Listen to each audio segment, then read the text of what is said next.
Hi, everyone. My name is Sarah Kleeger. It's okay. I'm from Adaptive Seeds, and I'm going to tell you a tiny bit about Adaptive Seeds and who we are, and a little bit about our growing, and focus mainly on the wholesale sales as seed racks to stores. So there's my button. So Adaptive Seeds, we're a certified organic farm-based seed company near Sweet Home, Oregon. We're about 45 minutes from here. The majority of our sales are online at adaptiveseeds.com. We also have a number of racks in stores that I'll get into a little bit more later. We produce over 90% of the varieties we sell by variety, but it's about 70% of our income is from stuff we grow. So we're buying maybe about 40 varieties from other small growers. We try and have organic only seed. This is Carrie from Pitchfork and Crow. She's a good friend, a CSA farmer, and this is a spinach seed crop that she harvested a lot of for her CSA and then also did a seed crop for us. I think it worked out really well for both of us. So we're going to look and see how seed crops and sales and packets and wholesale measure up to seed production. But before I really get into it, I just want to say, don't take these numbers literally. They're best used as a thought experiment to understand the business.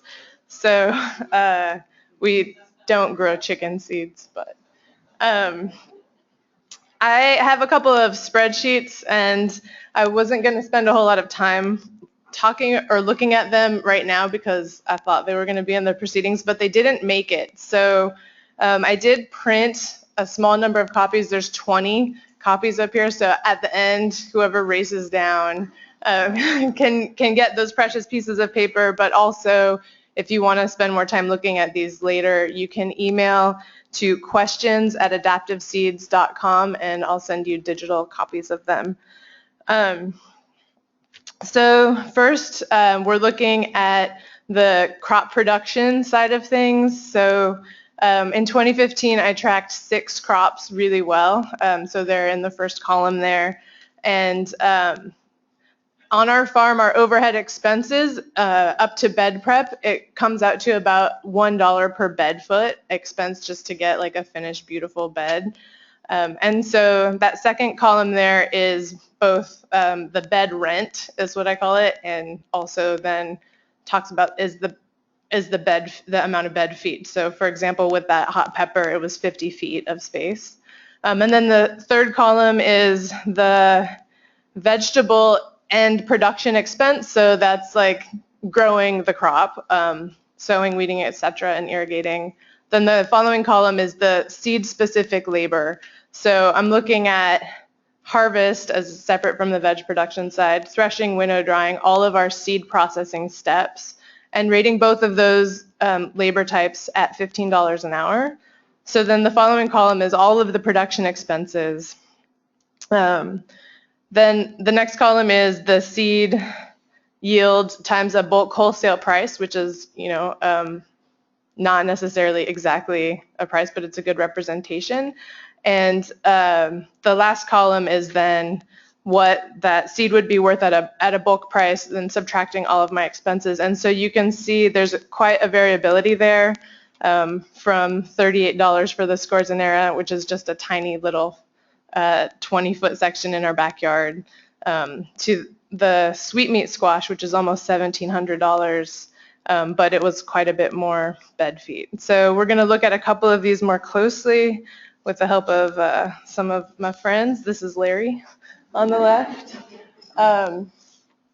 And really, we're really good at growing cucurbits and are loving, I really love squash. Larry does too. So this is, like I said, the $1,700 net profit after all of the expenses. And this is at a $55 a pound bulk rate.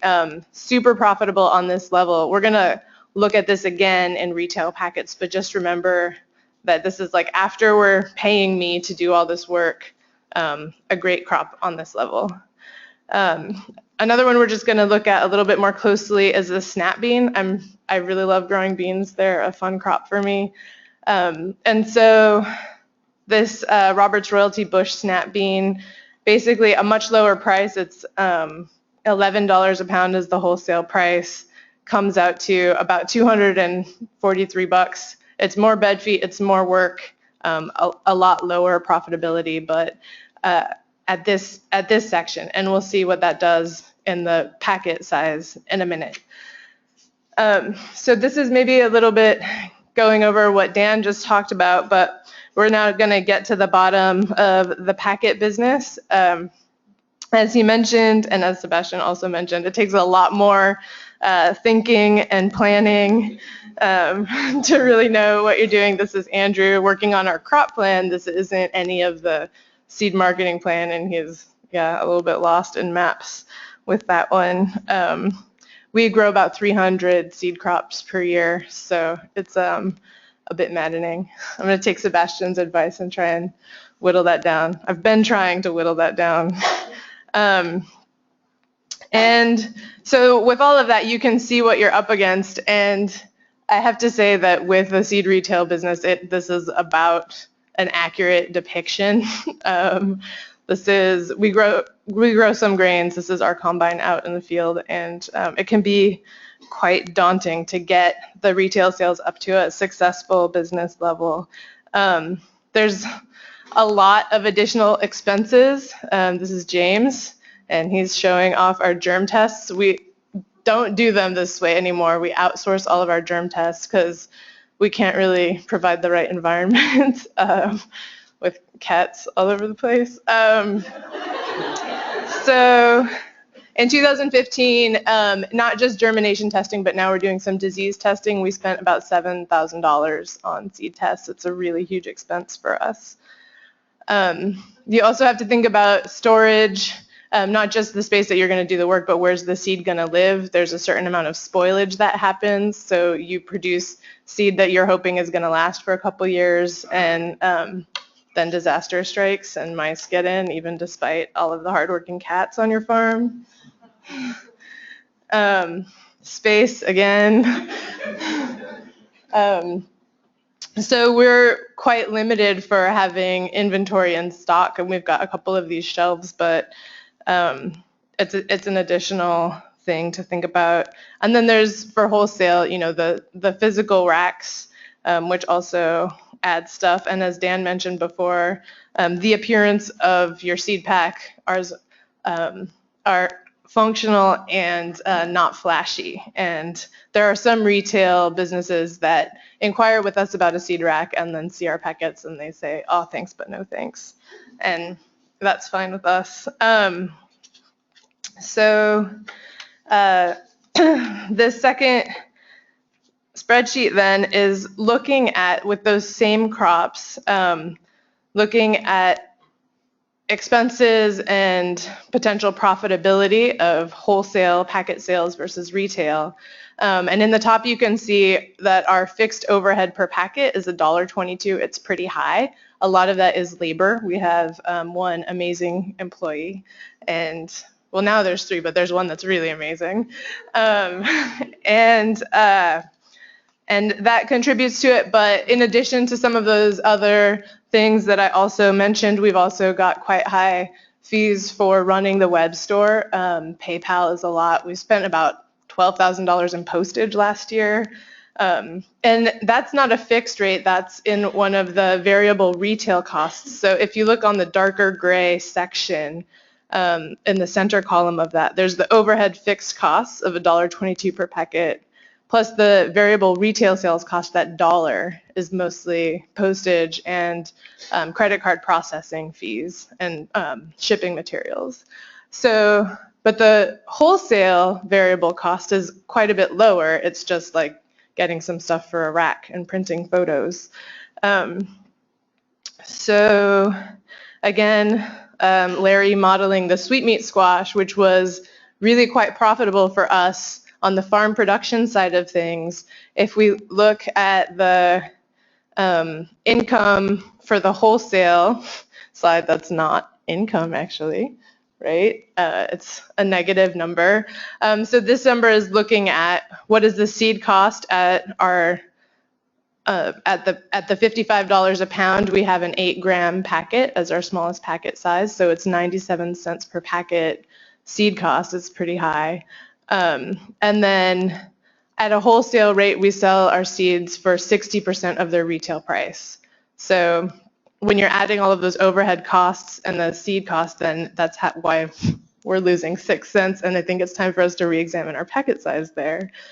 But in the retail packet side, it's actually making money. And the thing that where we're most profitable and where we're trying to focus the growth of our business is in larger packet sizes for farmers or larger gardeners. So you can see there's 2 additional packet sizes that are listed at the bottom here. 24 grams, just a little bit less than an ounce for $8.80, and 2 ounces for $6.87. Those are not available wholesale. So the income on the second to last column is $3.67 and $9.71 respectively. So I think there's a lot more potential there, and I think that there's a lot of need actually for really high quality farmer ready varieties in farmer packet sizes. So that's where we're going next. Similarly with the beans, which weren't very profitable at the bulk rate level, here you can see that at even selling wholesale packets, we're making 57 cents per packet based on all of those other things. And similarly with the snap bean in the larger packet sizes, the profitability is a little bit different because the market standard of snap beans is part of what sets our retail price. And so it's variable in there, but still higher than the retail packet size. So thinking about all those numbers, it's really like selling on racks, there is potential there, and there's also potential to lose a lot of money. But we see racks as a small but important part of our business. About 15% of our income comes from our seed racks, but it's actually 40% of our packets. So that's a lot of work and a lot of seed that's moving that way. And so we like seed racks, but kind of only a little. And we see them as our advertising budget partially, that it builds both our brand and our reputation. And it really, most of our racks are pretty local. They're all in the Pacific Northwest anyway. And so it's helping getting our name out there in a pretty big way. There's also, we really enjoy that there are some varieties that pretty much only sell on seed racks. And we're a very mission-driven company. Our goal is bringing biodiversity back. We're trying to increase the germplasm that's available to gardeners and farmers. That being said, a lot of what we grow isn't very popular. So, for example, burdock, which is a really great tasting crop, and it's a very healthful food. In 2015, we sold 28 packets online, but 67 through the wholesale racks. So it can be a good way to move varieties that otherwise wouldn't sell. Most of our flowers go through our racks. Not a lot of people shopping online come to us for flower seeds, but we like growing them. So that's another reason that racks are important to us. And at this point, we need the additional money. It is a very much less profitable venture for us, but it is still there, and 15% of our gross is still, $20,000 or something. So there are some economic constraints, though. As I mentioned before, it's only 60% of the retail price, and there is the potential to sell below the cost of production, as well as in order to have a really good wholesale program that stores want to buy, that it's good to give them good attention and give them things such as a buyback policy at the end of the season. So we offer 30% buyback currently. I think every seed company has a really different policy. Some don't offer buyback at all, but it helps get your foot in the door if you have a really good one when you're just starting out. There are Other challenges of seed rack sales, one is you can't control the seeds once they've left your hands. So with our clear packets, we say keep these out of the sunlight because the germination will be affected if they're in little miniature greenhouses in your store. But we can't actually enforce that. And so sometimes seed quality might go down once it's left, and your reputation then is left being responsible for that. So I think primarily though, wholesale racks it's just another enterprise that needs attention. So we focus a lot of what we do on the website sales, but ideally if we really wanted to push the racks, like we would be spending a lot more time with it. And I know there are some people with racks like Don Tipping at Siskiyou Seeds. He goes around to his racks weekly and updates and stocks the racks. And he really loves his rack program and it brings in a lot of sales for him, but he's putting a lot more effort into that. Other challenges are that a lot of seed buyers just make one purchase at the beginning of the season and don't maintain the rack, so then it looks bad, maybe potentially reflecting poorly back on you as the seed company. So finding a buyer that's excited to keep the rack full is really important to good sales. Basically, with wholesale racks, as with wholesale anything, maximizing quantity is really important. And a lower price point means that a higher volume of sales is needed. But if you're losing money on the enterprise selling more, we'll just lose you more money, right? So keeping that in mind is pretty important. Basically, what we've learned through the 4 or 5 years that we've been running a wholesale seed is that it's really important to balance your offerings. We don't make our entire 460 varieties available. We don't want to deal with processing or offering 100 varieties of tomatoes, for example. We're pretty heavy on tomatoes to our wholesale customers. And so we make our decisions based on lower valued seeds so that we can minimize the seed cost to maximize the profitability. We also make our decisions based on inventory. Do we have enough of something to offer? And sales on the website, for example, with that burdock. And we also, though, sometimes offer things that maybe don't meet the rest of those criterion because we need it to flesh out our offerings. So we want our racks to be a good representation, and if we're missing a category of things, sometimes we'll add something that we don't really have very much of just so that it can be there. And again, making the customers happier. Also eliminating things that don't sell, so those too many tomatoes. We also offer a lot of grains and dry beans. Those aren't huge rack sellers, so we've learned to decrease those. And yeah, we've been focusing, one thing about maximizing sales to racks is just focusing on local, right? Like, we're not trying to have racks all across the country because we think that one of the things that sets us apart from other seed companies is that we're Pacific Northwest focused. All of our seeds are from the Pacific Northwest, and we work that angle. And there's a lot of people are motivated to buy locally, and I think that helps right off the top. So, considering all of those things, after all expenses are paid for, margins are not high in retail packets. In packet wholesale to seed rack, margins are even lower. But with the proper thinking, it can be your pot of gold at the end of the rainbow, and you can rest easy. Thanks.